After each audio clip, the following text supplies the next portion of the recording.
Satu yang dikhawatirkan para penggemar ketika melihat selebriti yang digemarinya menikah adalah sang idola berhenti berkarir di dunia hiburan. Kebetulan sejak menikah pada 23 Juli 2006 lalu, Alia Rohali jadi terlihat jarang memandu acara-acara TV. Di antara para penggemarnya pasti ada yang menduga Alia sudah pensiun dari layar kaca dan fokus kepada rumah tangga yang dibinanya bersama pengusaha Faiz Ramzi Rahbini.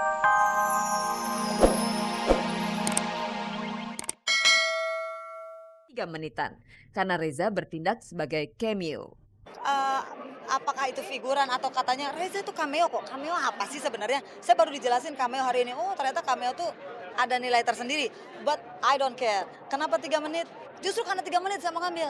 Kalau panjang-panjang for the first time, saya nggak berani. Sebetulnya kalau ditawarin, dari dulu udah sering ditawarin, sinetron, film, cuman belum tergerak. Sinetron sempat sekali ya saya ya, FTV. Terus, pas film, kan 3 menit terus jadi cameo aja gitu kan, terus jadi guru. Nah waktu itu, waktunya mepet saya ragu. Nah ternyata mundur.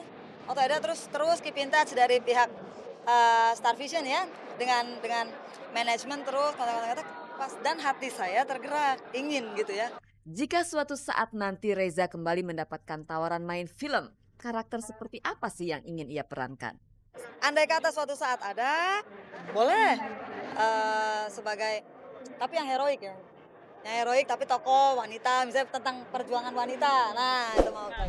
Film horor garapan rumah produksi Star Vision ini juga memunculkan kembali aktris senior Bella Esperance. Rasanya sudah lama sekali Bella menghilang dari geliat dunia seni peran. Kemanakah Bella selama ini?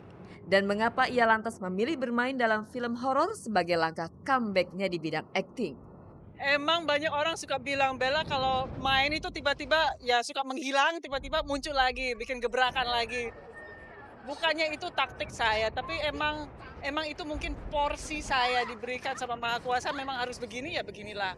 Saya ditawarkan horor dan kebetulan belum pernah saya main horor, ya saya kepengen coba. Rasa penasaran Bella bermain dalam film horor apakah karena pengalaman para artis yang kerap mengalami kejadian seram saat berada di lokasi?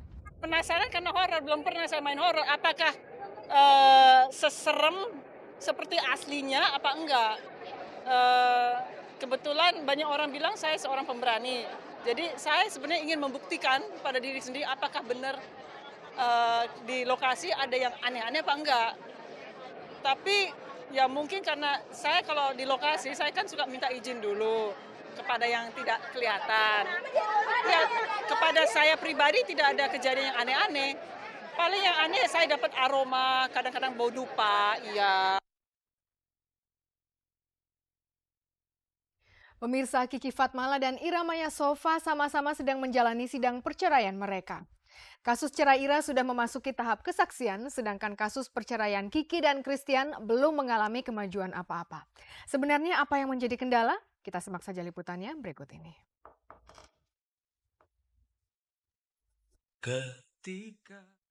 Kiki Fatmala kembali kecewa. Sidang gugatan cerai terhadap sang suami Christian Froschel yang kemarin digelar di Pengadilan Negeri Jakarta Selatan ditunda sampai minggu depan. Alasan penundaan bukan lagi masalah ketidakhadiran Christian saat sidang. Jadi mengapa majelis hakim memutuskan untuk menunda sidang? Panggilan minggu lalu minta untuk ada surat dari dia kalau memang dia setuju untuk bercerai gitu ya. Ya tadi malam aku baru diserahkan surat dari suamiku dalam bahasa Jerman gitu. Memang aku memang bilang sama dia dalam bahasa Jerman gitu. Ternyata tidak bisa, harus dengan bahasa Indonesia gitu. Jadi sidangnya nggak bisa dilaksanakan hari ini. Ketidakharmonisan dalam rumah tangga yang mendasari Kiki menggugat cerai Christian. Setiap rumah tangga pasti punya masalah. Tinggal bagaimana cara suami istri tersebut untuk menyelesaikan masalah itu. Jika diperhatikan secara kasat mata, hubungan Kiki dan Christian tampak baik-baik saja. Bahkan Christian sudah menunjukkan rasa cintanya pada Kiki dengan selalu mendampinginya saat sang ibu, Fatma Farida, menghujat Kiki sebagai anak durhaka. Mungkinkah sang suami sengaja mengulur waktu dengan tidak hadir dalam persidangan karena belum siap untuk bercerai dari Kiki Fatmala? Dia sih nggak mempersulit sih, nggak. Cuma memang mungkin dia emang udah harus jalannya begini. Dia memang sudah tidak mau datang ke pengadilan, terus surat itu ya sudah cukup untuk menyatakan kalau dia bersedia untuk bercerai. Kita beralih ke Pengadilan Agama Jakarta Selatan. Sidang gugatan cerai Ira Maya Sova terhadap suaminya Insinyur Arianto berlangsung alot. Menurut penuturan Ira, berkali-kali terjadi adu argumentasi antara para saksi dari pihak Ira dengan pengacara Ari. Ira menghadirkan 4 orang saksi, sang ayah Safarudin, ibunda Ira Maimunah, serta 2 orang adiknya Kiki dan Swita.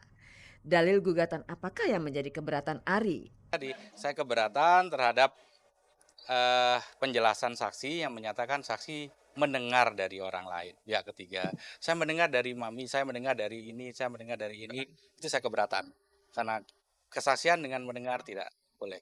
Sikap keberatan dari pihak Arianto mencerminkan keteguhan hatinya untuk tetap mempertahankan laju rumah tangganya bersama Ira. Bagaimana dengan Ira sendiri? Apakah ia rela memberikan kesempatan kedua bagi Arianto untuk memperbaiki kesalahannya? Saya tidak tahu apa yang ada dalam hatinya Mas Ari saat ini. Yang saya tahu persis, yang bersangkutan memang masih ingin mempertahankan rumah tangga. Tapi kembali lagi, saya tetap pada pendirian saya.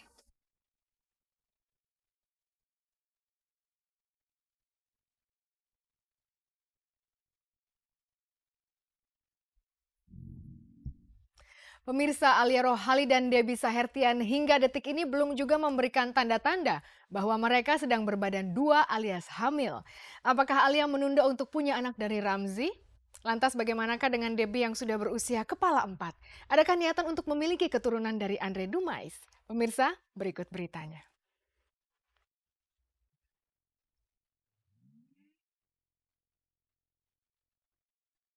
Satu yang dikhawatirkan para penggemar ketika melihat selebriti yang digemarinya menikah adalah sang idola berhenti berkarir di dunia hiburan. Kebetulan sejak menikah pada 23 Juli 2006 lalu, Alia Rohali jadi terlihat jarang memandu acara-acara TV. Di antara para penggemarnya pasti ada yang menduga Alia sudah pensiun dari layar kaca dan fokus kepada rumah tangga yang dibinanya bersama pengusaha Faiz Ramzy Rahbini.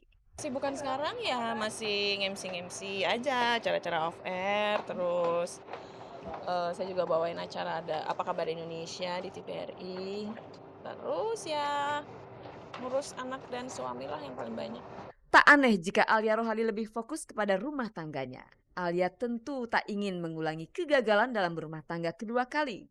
Dari pernikahannya dengan Eri Surya Kelana, Alia dikaruniai seorang putri sematawayang bernama Anjani. Dari pernikahannya yang sekarang, Alia masih menunggu datangnya sang buah hati. Perkembangan belum, aku doain dong biar cepet ya. Kita juga udah ada Jani, jadi kita juga menikmati kebersamaan sama Jani. Tapi yang pasti sih pengen nambah lah, Jani juga biar punya adik lagi. Ya Mas Ramzy sih pokoknya ya kalau memang itu rezeki buat kita ya dengan amat sangat bahagia gitu. Banyak pasangan yang masih mendambakan buah hati namun tidak menjadikannya sebagai pengurang kebahagiaan dalam rumah tangga. Itu pula yang dirasakan oleh Debbie Sahertian semenjak menikah dengan Jamaluddin Andre Dumais. Saat menikah Debbie berusia 43 tahun sementara suaminya berusia 50 tahun. Debbie sadar dengan usianya dan yang bisa dilakukannya kini hanya berusaha sembari berdoa dan pasrah. Ngomongan sih usaha ada, tinggal ya kalau Tuhan mau ngasih aja. Ya iyalah ya, setiap orang juga pasti mendambakan itu ya dalam rumah tangga. Tapi kita nggak ngoyo gitu. Saya dari dulu juga orangnya nggak ngoyo. Jadi memang Tuhan mengizinkan ya kita terima. Wajah Debbie yang segar dan sumringah sudah menunjukkan bahwa hidupnya dipenuhi oleh kebahagiaan. Namun Debbie sadar pernikahan adalah proses pengenalan antar pasangan seumur hidup. Apalagi Debbie sudah kelewat lama hidup mandiri sehingga perlu sedikit mengerem kemandiriannya. Bayangkan kalau dalam rumah tangga hidup sendiri-sendiri, hambar kan? Kita sama-sama saling memprotek, saling menjaga, tapi artinya tidak membatasi satu sama lain, cuma saling mengingatkan aja gitu bahwa saya juga kadang-kadang perlu diingatkan karena saya juga kelamaan mandiri kan ya, kelamaan sendiri. Jadi kadang-kadang saya perlu diingatkan juga bahwa hey ada pasangan kamu di sini. Gitu. Untuk menjaga keutuhan rumah tangga saya rasa komunikasi. Di dalam rumah tangga komunikasi itu penting. Karena kalau salah satu pihak udah menutup komunikasi itu juga susah kita, iya kan? Jadi artinya yang tetap harus dijaga adalah komunikasi, bicarakan apapun, ada unek-unek atau apapun jangan terlalu lama disimpan karena itu akan menumpuk gitu. Jadi kalau ada yang tidak berkenan, cari waktu yang enak untuk ngobrol, bicarakan coba.